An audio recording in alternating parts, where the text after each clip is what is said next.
Kehidupan manusia pada zaman sekarang tidak pernah lepas dari namanya kebutuhan jaringan dunia maya atau internet.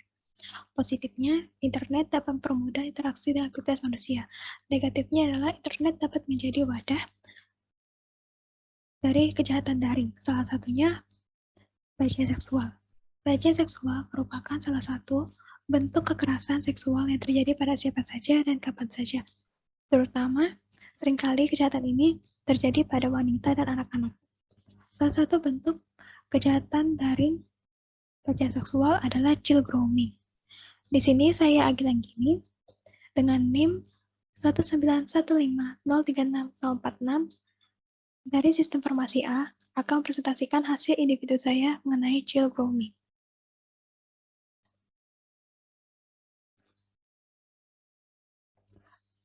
Child grooming atau online grooming. Ada 3 definisi yang saya temukan dari berbagai sumber. Yang pertama, proses mendekati anak dengan tujuan membujuk mereka agar bersedia melakukan aktivitas seksual. Yang kedua, upaya dilakukan oleh seseorang dalam membangun hubungan kepercayaan dan ikatan emosional dengan anak atau remaja sehingga mereka bisa memanipulasi atau mengeksploitasi anak tersebut. Yang ketiga adalah sebuah proses untuk menjalin atau membangun sebuah hubungan dengan seorang anak melalui pengguna internet atau teknologi digital lainnya untuk memfasilitasi kontak seksual online atau offline dengan anak tersebut. Ada 6 tahap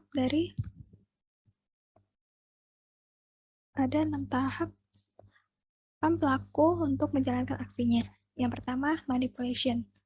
Pada tahap ini, pelaku akan mulai mengancam korban sehingga korban merasa takut. Yang kedua, accessibility.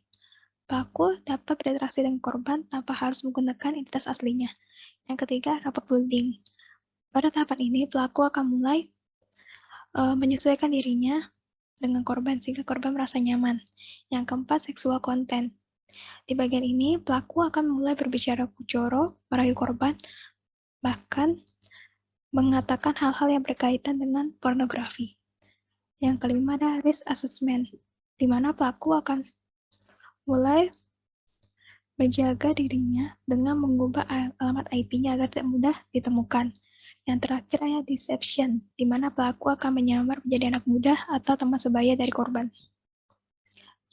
Nah,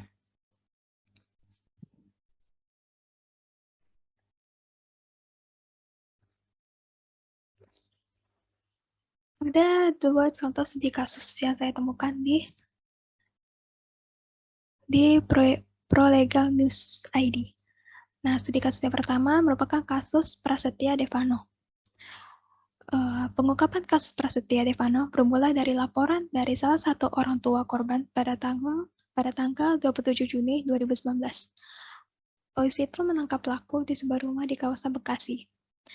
Tersangka AAP alias Prasetya Devano alias Devas alias Frans AAP ditahan polisi karena melakukan tindakan pelecehan anak dengan modus bermain game online Hago dengan fitur Discovery Person. Motifnya adalah pelaku bertukar nomor dengan korban. Selanjutnya, pelaku akan melakukan video call ke korban, dan korban disuruh melakukan hal-hal bersifat pornografi dan direkam oleh tersangka. Kemudian rekaman tersebut akan digunakan oleh tersangka untuk mengancam korban, agar korban mau melakukan aksi serupa itu secara berulang kali. Atas perbuatannya, kepolisian menjerat pelaku dengan pasal 27 ayat 1 Junto, pasal 45 ayat 1 Junto, pasal 52 ayat 1 dan pasal 29 Junto, pasal 45B Undang-Undang Republik Indonesia tahun 2016 tentang ITE. Tersangka juga dikenakan pasal 76E Junto, pasal 82 Undang-Undang Republik Indonesia tahun 2014 tentang perlindungan anak. Tersangka terancam hukuman 15 tahun penjara. Nah, sedangkan pada studi kasus kedua ini terjadi pada narapidana TR. Nah, pada bulan Juli 2019, narapidana di Lapas Surabaya berinisial TR, umur 25 tahun, ditemukan telah melakukan pencabulan pada 50 lebih anak melalui media sosial. Aksi pelaku terungkap karena adanya laporan dari KPAI tentang adanya guru yang melaporkan bahwa akunnya telah dipalsukan.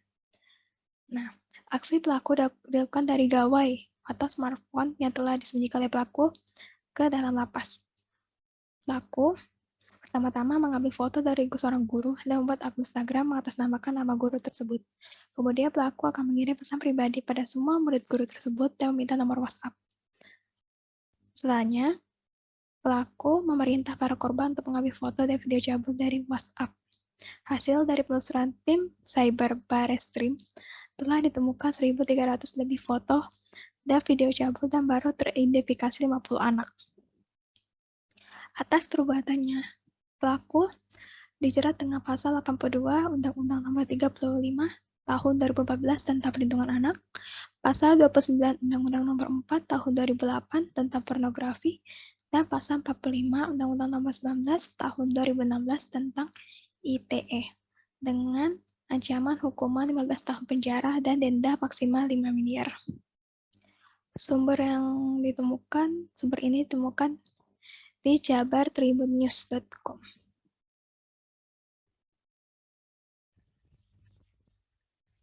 Ada 7 pencegahan child grooming. 7 pencegahan ini diberi dengan nama ketapel. Apa itu ketapel? K. Kontrol, P. Empati, T. Tahan, A. Aman, P. Password, E. Edukasi, dan L. Lapor. Kontrol. Di sini orang tua harus dapat mengontrol gadget anak untuk mengetahui aktivitasnya selama menggunakan internet atau sosial medianya.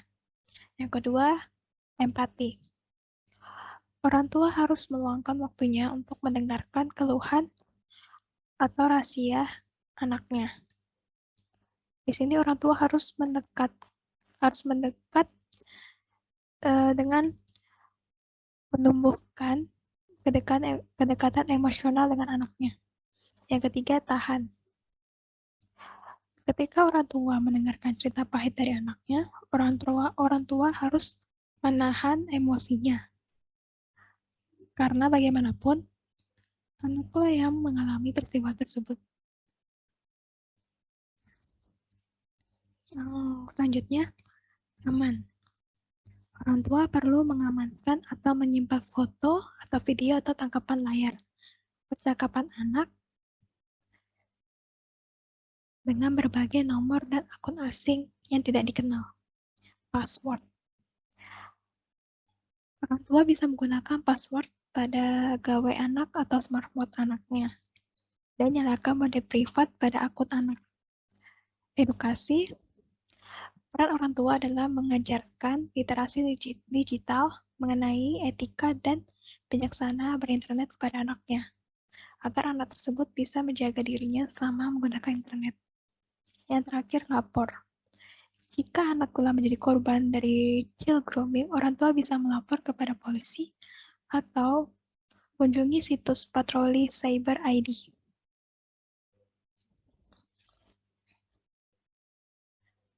Oke, sebelum tutup, ada kata-kata bijak yang bisa menjadi pesan untuk kita semua. Sebagai generasi muda, kita harus konsisten terhadap pesan-pesan kita. Jangan takut untuk bersuara, mungkin itu terdengar klise, tetapi kalau kita tidak bersuara, maka kita akan menormalisasikan hal-hal yang tidak benar. Baik, sekian dari saya. Wassalamualaikum warahmatullahi wabarakatuh. Semoga hari Anda indah. Berikut daftar pustaka yang saya gunakan dalam menyusun presentasi child grooming. Saya Anggil Anggini, sekian dari saya, terima kasih.